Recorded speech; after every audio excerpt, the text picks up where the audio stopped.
Bismillahirrahmanirrahim. Assalamualaikum warahmatullahi wabarakatuh. Tabi pun, Bapak Ibu guru hebat, nama saya Mirhan dari CGP Angkatan 7 dengan fasilitator Bu RD Dr. Randa Erdiana MPD.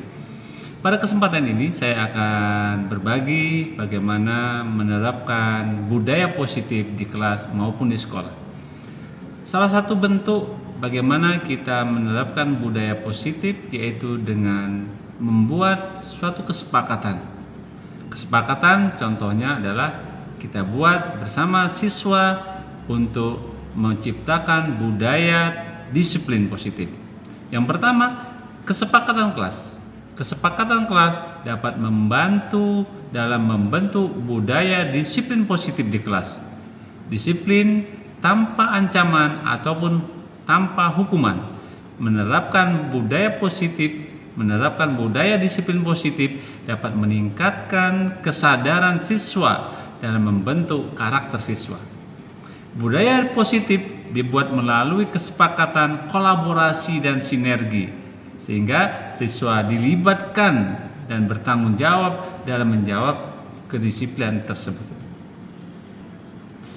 Adapun harapan dari penerapan budaya positif ini diantaranya bagaimana budaya positif ini dapat menumbuhkan kebiasaan-kebiasaan baik yang membangun motivasi intrinsik siswa tersebut yang nantinya bermanfaat bagi dirinya sendiri, bagi orang lain, lingkungan sekitar maupun tempat di mana para peserta didik berada.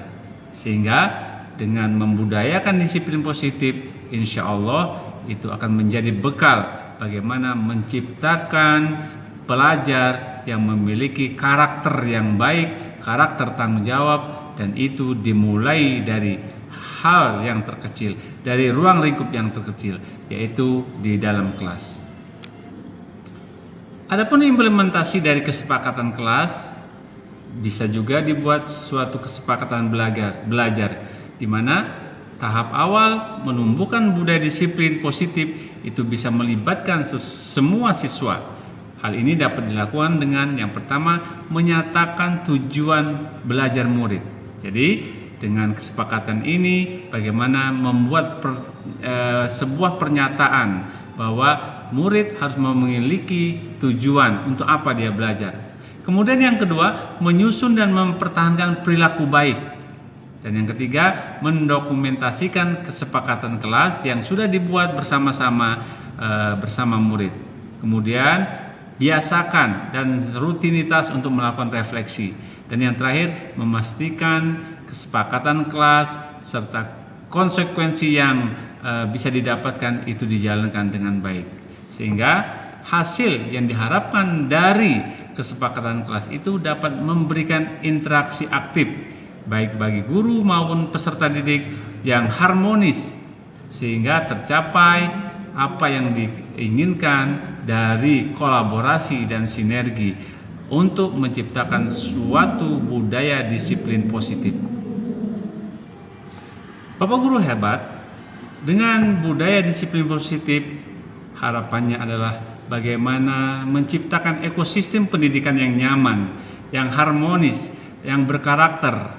Hal tersebut dapat tercapai bagaimana hal tersebut diawali oleh guru-guru hebat dalam berkolaborasi dan bersinergi, terutama bagaimana mengajak peserta didik terlibat langsung dalam membuat kesepakatan belajar, kesepakatan kelas untuk mendisiplinkan antar satu dengan yang lain, serta hal tersebut dapat menjadi harapan, impian para peserta didik dan guru dalam menciptakan lingkungan yang harmonis, lingkungan yang damai, lingkungan yang penuh cinta, dan ini bisa akan terwujud dengan baik dan para siswa juga terbiasa dengan aturan-aturan yang dibuat bersama, bukan oleh salah satu pihak, bukan dibuat oleh pihak lain, tetapi kesepakatan yang dibuat bersama. Dan insya Allah dengan kesepakatan ini akan lebih efektif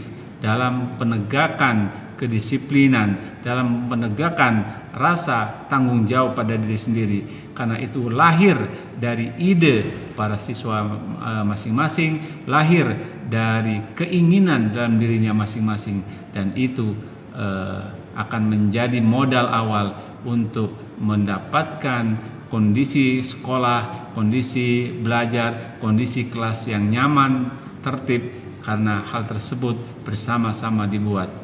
Dan harapan terakhir, dengan adanya kesepakatan dan kolaborasi serta sinergi bersama peserta didik, ini menjadi tolak ukur keberhasilan dalam menerapkan kedisiplinan positif.